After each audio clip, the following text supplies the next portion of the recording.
তো আমরা ছবিটা নেওয়ার পর অবশ্যই আগের মতো করে আমরা হচ্ছে এখানে ডুপ্লিকেট করে নিব।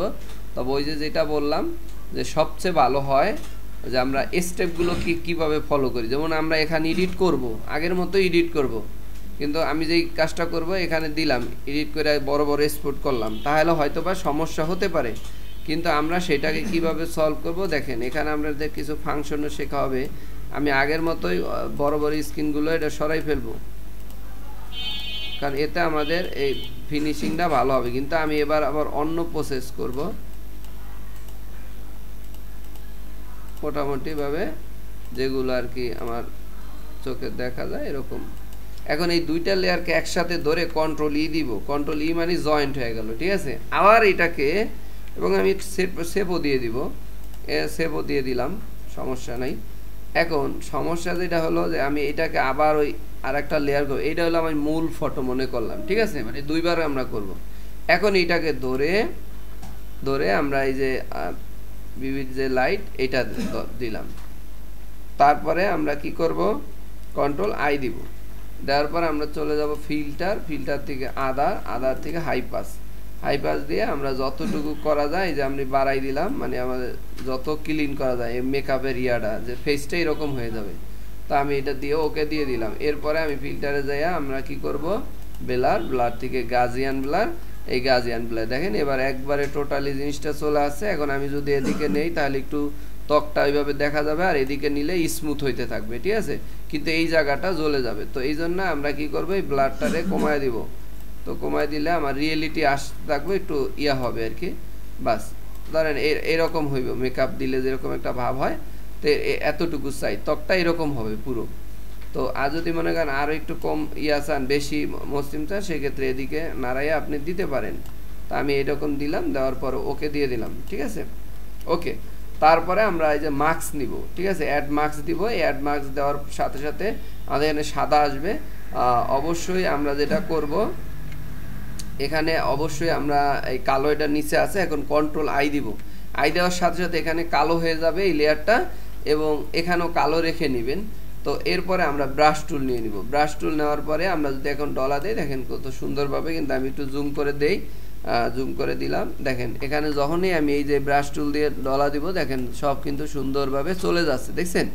তবে এটা চেষ্টা করবেন একটু যদি কোনো জায়গাটা কম করতে হয়, তাহলে এই যে উপরে যে অপারসিটি আছে না, এটা কিন্তু আপনারা কমাই নিতে পারেন। যে মনে হয় যে এই জায়গাটা তো কালার অন্য, বা এখানে একটু কম ক্লিন করতে হবে, বা সেম থাকে না মানুষের, এখানে অনেক সময় গোপ থাকে, ঠিক না, দাড়ি থাকে আর কি। তো সেক্ষেত্রে এখানে যদি পার্সেন্টেজ কম করাতে হয় সেক্ষেত্রে করে নিতে হয়। কিন্তু আপাতত যেহেতু আমাদের এই নাই, আমরা সব জায়গাতে একইভাবে নিলাম, একবারে সুন্দরভাবে দেখেন মনে হচ্ছে যে মেকআপ করছে এবং রিয়েলিটি নষ্ট হচ্ছে না। যেমন আগে নর্মালি যদি আমরা ব্রাশ টুলটা দিলাম তাহলে এখানে রং হয়ে যেত, ঠিক না। তা আমরা এগুলো ছোট করতে হইতে পারে, সিপা চাপাতা কোনো জায়গাটা দিলে ছোট করতে হইতে পারে, আবার কোনো জায়গাটা বড় করেও আমরা দিতে পারবো। এটা আমরা বড় ছোট কিভাবে, আমরা তো বলেছিলাম না যে ওই যে আমাদের থার্ড ব্র্যাকেট, দেখেন কত সুন্দরভাবে কিন্তু আমাদের এই ফেসটা পরিবর্তন হয়ে যাচ্ছে, ম্যাজিক। তো এইভাবে কিন্তু আমরা কিন্তু আগে দেখলাম, শিখাইলাম কিভাবে টুকটাক বলুন, কিন্তু যদি সারা গায়ে থাকে, ওই যে বললাম না যে তখন আমাদের ওই পদ্ধতি কোনো কাজে আসবে না, ঠিক আছে। তো এখান দ্বারা আমি বেশি করলাম না, জাস্ট এইটুকু আমাদের টার্গেট ছিল। দেখেন একবারে সুন্দরভাবে কিন্তু নিখুঁত করে এগুলো। এখন এইটা হওয়ার পরে আমাদের ক্ষান্ত না, আমরা ধরেন আপাতত এতটুকুই রাখলাম, এবং এই জিনিসগুলোকে আর এই মেন যে লেয়ারটা আছে এটারে আর একটা কপি করে রাখা উচিত ছিল, যাকে আমি এই সবগুলোকে এখন একসাথে কপি করে একবার বানাই ফেললাম।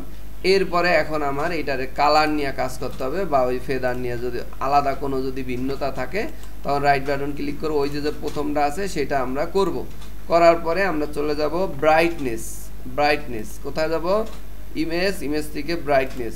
এই ব্রাইটনেসে যাওয়ার পরে আপনি যদি মনে করেন যে আমি একটু লাইটটা একটু বাড়াবো, বেশি ইয়ে হয়ে যাচ্ছে, বা যদি এদিকে আমার যদি কোনো জিনিস যদি এটা জিরোই থাকুক, এটা জিরো থাকুক, আর ব্রাইটনেস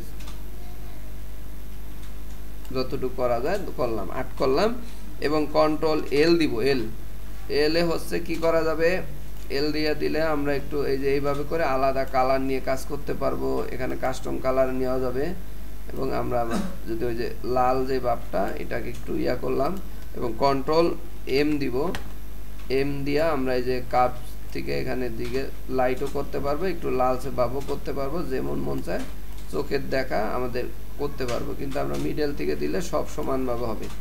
এখন কোন চাইলে আমার এখানে একটা পরিমাণ কম আছে, লালের পরিমাণ ধরবো, লালটা ধরবো, সেই ক্ষেত্রে আবার যাই আমাদের এই অ্যাডজাস্টমেন্ট থেকে এই যে হিউ স্যাচুরেশন আছে এইটার মধ্যে যাইতে হবে। এটার মধ্যে যাই আমি যদি চাই শুধু লাল কালারটা ধরতে চাই, মানে এইটার মধ্যে যে লাল আছে তাই লাল কোন জায়গা আছে সেটা যদি আমরা ধরতে চাই, তাহলে এই যে লালের পরিমাণ যেখানে আছে সেই জায়গাটা আমি সাদা করে ফেলতে পারি। দেখেন যে লালটা কিন্তু সাদা হয়ে যাচ্ছে, এর ফেজে কোনো লাল ভাবেই নাই।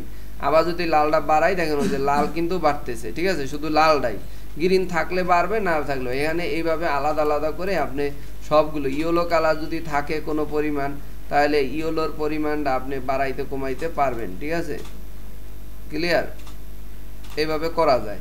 তো এত গভীরে আমরা যাব না, জাস্ট আমি এইটুকুই বোঝাতে চাচ্ছি যে একটা ফেজের মধ্যে কত বিচ্ছিরি বরণ ছিল, কিন্তু দেখেন ফটোশপ দিয়ে মাত্র একটা ক্লাসে আপনারা কত কিছুই করতে পারেন, যে কোনো ফেজ করা যায়, যত বিচ্ছিরি ফটোই হোক।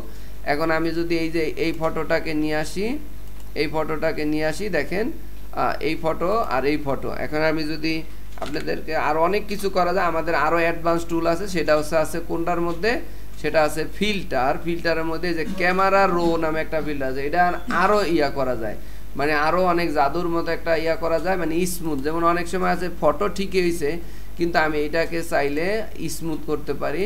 এখানে গিয়া আমরা এই ফাংশনটা ইউজ করলে একটু কম্পিউটার ভারী ইয়া করতে হয়, অনেক সময় নেয়। এই যে দেখেন একটু জুম যদি আমি করি, এই দেখেন জুম করলে এই যে একটা ইয়া আছে না, মানে শ্যাডো টাইপের, তা আপনি এই যে এখান থেকে নয়েজ আছে, দেখেন নয়েজের মধ্যে গেলে ওই জিনিসটা ওই দেখেন হয়ে গেছে, চেঞ্জ হয়েছে। আপনারা ওই স্ক্রিনে কেমন দেখতে পাচ্ছেন আমি অ্যাকচুয়ালি বুঝতেছি না, এই দেখেন ওই যে দেখছেন ক্লিয়ার, মানে আমি যখন স্কেলটা এই জায়গাটা দেখেন একটু ফোটা ফোটা দেখা যাচ্ছে। আমি যদি জুম করি, আপনাদেরকে জুম করে দেখাই, এই যে দেখেন এই জিনিসটা খেয়াল করছেন আছে না, মানে যেগুলো ওই যে পিক্সেলগুলো দেখা যাচ্ছে, কিন্তু আপনি যখন নয়েজটা নেবেন একটু খেয়াল করেন ওইটা কিন্তু এই দেখেন কমে গেছে গা। এটা যদি আরও ইয়া করেন, আরও করেন, দেখেন ওই যে চলে গেছে, বুঝতে পারছেন। আবার যদি নয়েজটা আমি শুধু জিরোতে লই, দেখেন এবার বুঝছেন পার্থক্যটা, মানে বাবুদের যেমন অনেক লেভেল থাকে না, মসৃণ থাকে না, সেই জিনিসটা কিন্তু আপনি এই যে নয়েজটাকে কমাইতে পারেন এটার মাধ্যমে দিয়ে, আরও অনেক কিছু করা যাবে। তো এটা আমি আর করলাম না, বাট এখন আমরা যদি এখানে যাই, নতুন একটা পেজ নেই, A4 সাইজের পেজ নিলাম, এই পেজের মধ্যে আপনি কন্ট্রোল এ দিয়া কন্ট্রোল এ কপি, এবং এখানে যাইয়া আমরা কন্ট্রোল বি দা পেস্ট, এবং আমরা ব্রাউন পেস্ট কন্ট্রোল এ কন্ট্রোল সি, তারপরে আমরা এই জায়গায় আইন না এদের পাশাপাশি রাখি। তো এটা রাখলাম। এখন আমি এই দুইটাকে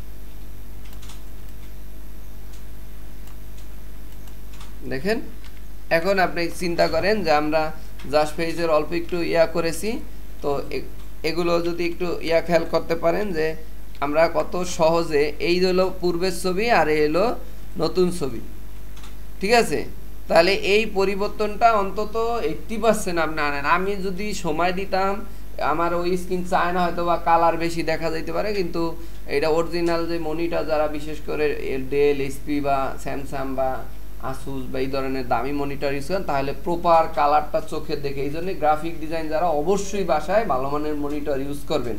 আর ল্যাপটপ হইলে যদি ভালো মানের ল্যাপটপ হয়, ল্যাপটপ তো ম্যাক্সিমাম ডিসপ্লে ভালো থাকে যদি চেঞ্জ না করা হয়, কারণ না হলে কিন্তু ক্লায়েন্টকে স্যাটিসফাইড করা যাবে না, ঠিক না।